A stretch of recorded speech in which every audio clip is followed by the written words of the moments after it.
Tufnil tablet, tolfenamic acid 200 milligram. প্রস্তুতকারক SKF pharmaceuticals limited. নির্দেশনা: tolfenamic acid বিশেষভাবে মাইগ্রেনজনিত মাথা ব্যথা, পোস্ট অপারেটিভ ব্যথা, বেদনানাশক ও জ্বরে বেদনানাশক হিসাবে নির্দেশিত। রেজিস্টার্ড চিকিৎসকের পরামর্শ মোতাবেক ওষুধ সেবন করুন।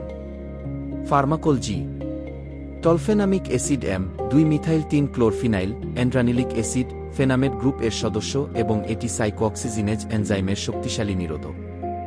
এভাবে গুরুত্বপূর্ণ প্রদাহজনক মধ্যস্থতাকারীর সংশ্লেষণ যেমন থ্রোম্বক্সেন TX, B2 এবং প্রোস্টাগ্ল্যান্ডিন PGE2 কে বাধা দেয়। ফোলা, ব্যথা এবং প্রদাহ ইত্যাদির জন্য প্রোস্টাগ্ল্যান্ডিন দায়ী।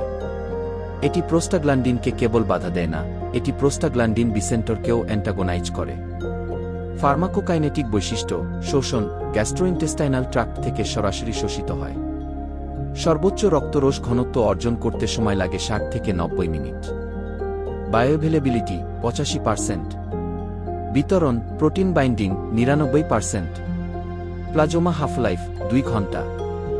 বিপাক: যকৃতে বিপাক হয় এন্টারোহেপাটিক সংবহন এর মধ্যে দিয়ে। নিঃসরণ: প্রস্রাব 90% এবং মল-এ নিষ্কাশিত হয়। মাত্রা ও সেবন বিধি: প্রাপ্তবয়স্ক। তীব্র মাইগ্রেনের ব্যথায় 200 মিলিগ্রাম প্রথম উপসর্গ প্রদর্শিত হলে 1 থেকে 2 ঘন্টা পর এবার পুনরাবৃত্তি হতে পারে। হালকা থেকে মধ্যম ব্যথায় 100 থেকে 200 মিলিগ্রাম দিনে 3 বার। বৃক্ক অসমকার্যকারিতা ডোজ সমন্বয় প্রয়োজন হতে পারে। প্রকট বৃক্ক অসমকার্যকারিতা এড়িয়ে চলুন। শিশুদের ক্ষেত্রে সঠিক ডোজ এখনও প্রতিষ্ঠিত হয়নি। টলফেনামিক অ্যাসিড খাদ্যের সঙ্গে গ্রহণ করা উচিত। খাওয়ার সময় বা খাওয়ার পর প্রচুর পানি পান করুন। রেজিস্টার্ড চিকিৎসকের পরামর্শ মোতাবেক ওষুধ সেবন করুন। ওষুধের মিথস্ক্রিয়া: মেটাক্লোপ্রোমাইড এবং ম্যাগনেসিয়াম হাইড্রোক্সাইড টাফনিলের শোষণ বাড়ায় কিন্তু অ্যালুমিনিয়াম হাইড্রোক্সাইড শোষণ কমায়।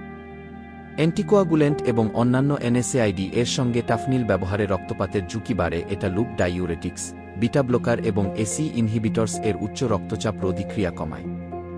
যখন একসাথে নেওয়া হয় এটি লিথিয়াম, মিথ্রিক্সেট ও কার্ডিয়াক গ্লাইকোসাইডের রক্তরস ঘনত্ব বৃদ্ধি করতে সাহায্য করে।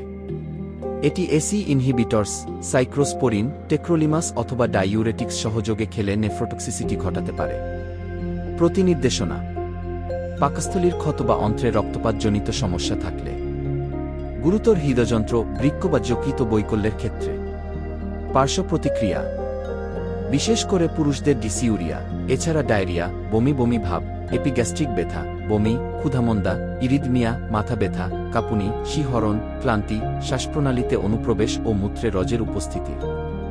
সম্ভাব্য মারাত্মক পরিণতি: রক্তের উপাদানগুলোর পরিমাণ হ্রাস, বৃদ্ধি এবং হেপাটাইটিস হতে পারে। গর্ভাবস্থায় ও স্তন্যদানকালে এই ওষুধ গর্ভাবস্থায় ব্যবহারের জন্য সুপারিশ করা হয় না, যদি না ডাক্তার অপরিহার্য বলে মনে করেন। গর্ভাবস্থার 3য় ট্রাইমস্টারে এই ঔষধ দেয়া যাবে না। NSAIDs খুব কম মাত্রায় মাতৃদুগ্ধে প্রদর্শিত হতে পারে। স্তন্যদানকালে NSAIDs যদি সম্ভব হয় এড়িয়ে যাওয়া উচিত। সতর্কতা: অ্যাজমা, ব্রাস্কোএম্পাজম, রক্তপাত সমস্যা, হৃদসংবহনতন্ত্রের রোগ, পাকস্থলীর আলসার, উচ্চ রক্তচাপ, যকৃত সংক্রমণ, হৃদযন্ত্র বা বুকের ক্রিয়াকলাপে অসম কার্যকারিতা এবং বয়স্ক রোগীদের ক্ষেত্রে সতর্কতা অবলম্বন করতে হবে। ডিসুইরিয়া কমাতে পানি পান করা বা ডাচ কমানো যেতে পারে। মাত্রাধিক্যতা: মাথা ব্যথা, বমি ভাব, বমি, এপিগ্যাস্ট্রিক ব্যথা, গ্যাস্ট্রোইন্টেস্টাইনাল রক্তপাত, ডায়রিয়া, উত্তেজনা, কোমা, ঘুম ভাব, মাথা ঘোরা, কানে ভো শব্দ, মূর্ছা যাওয়া এবং খিঁচুনি হতে পারে। তীব্র বিষক্রিয়ার ক্ষেত্রে বৃক্ক বৈকল্য এবং যকৃতের ক্ষতি হতে পারে। রোগীদের উপসর্গ অনুসারে চিকিৎসা দিতে হবে। Therapeutic class: drugs used for rheumatoid arthritis, non-steroidal anti-inflammatory drugs, NSAIDs, other drugs for migraine.